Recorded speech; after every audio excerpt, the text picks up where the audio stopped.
UPS shares sinking this morning after the package giant saw revenue slip nearly 13% in the third quarter, slashed its revenue outlook for the full year as it grapples with delivery demand and the fallout from labor disputes. The UPS stock and shares are down over 15% so far this year. We've got John Eade, Argus analyst, joining us now to discuss this a little bit more here as we're taking a look at shares year to date, and we've got that pulled up for our viewers here. Would love to get your take on this, John, and where the company perhaps needs to give a little bit more insight into what's taking place, how this, how the negotiations on the labor front, how that may have impacted them for a longer term than perhaps anticipated.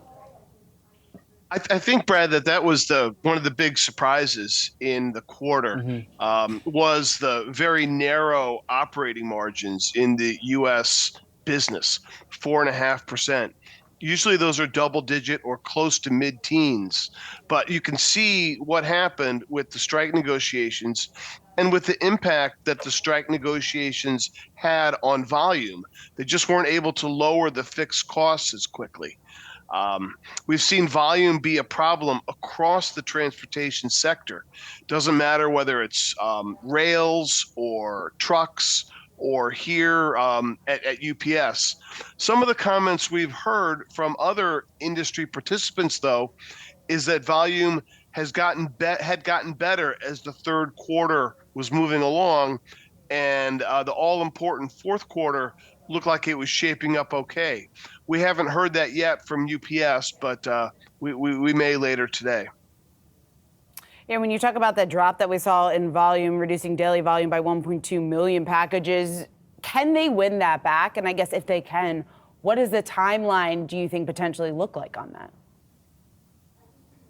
I do think they can win it back, right? They've got one other competitor, and Amazon is delivering a lot, of course. But we've got a lot of faith in the UPS management team. Carol Tomé, the former Home Depot CFO, I think is very clear in her direction and in especially with the supply chain and streamlining.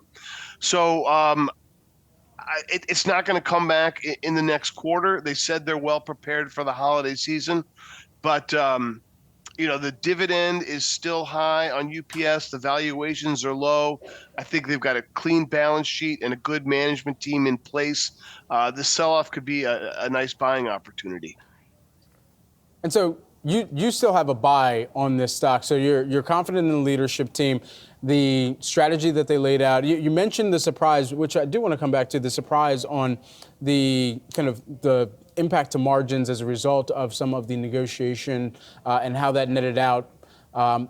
Because the way that they had really been able to communicate that to the street was like this barbell approach, basically, where kind of even though it's over 5 years, the upfront costs and then towards the end, those are the two biggest areas. So why was that a surprise for the street?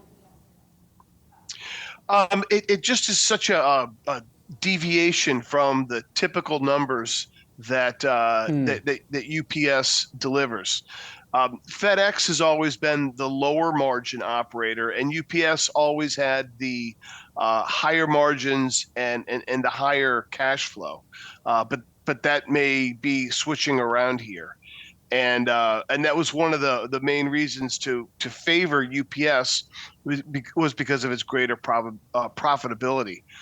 One other note in the guidance, Brad, they did lower the revenue guidance. They did lower their operating margin guidance. And they also said they're stepping back on their share repurchases for the year.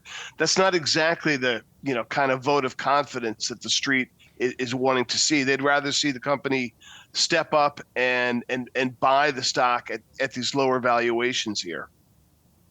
So, John, did these results then make you rethink your buy rating at all? And then if not, what are the catalysts, the near-term catalysts that you see for UPS shares?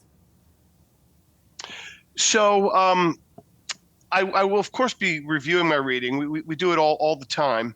And if there's going to be more potential margin deterioration and weaker earnings going forward, well, that would be a catalyst for a downgrade.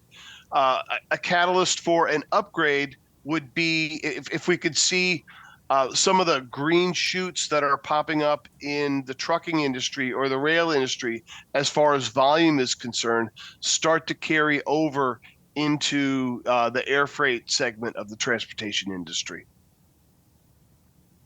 All right, John Eade, great to get your perspective. Thanks so much for hopping on right after these earnings were released. Argus analyst. Thanks, John. Thank you.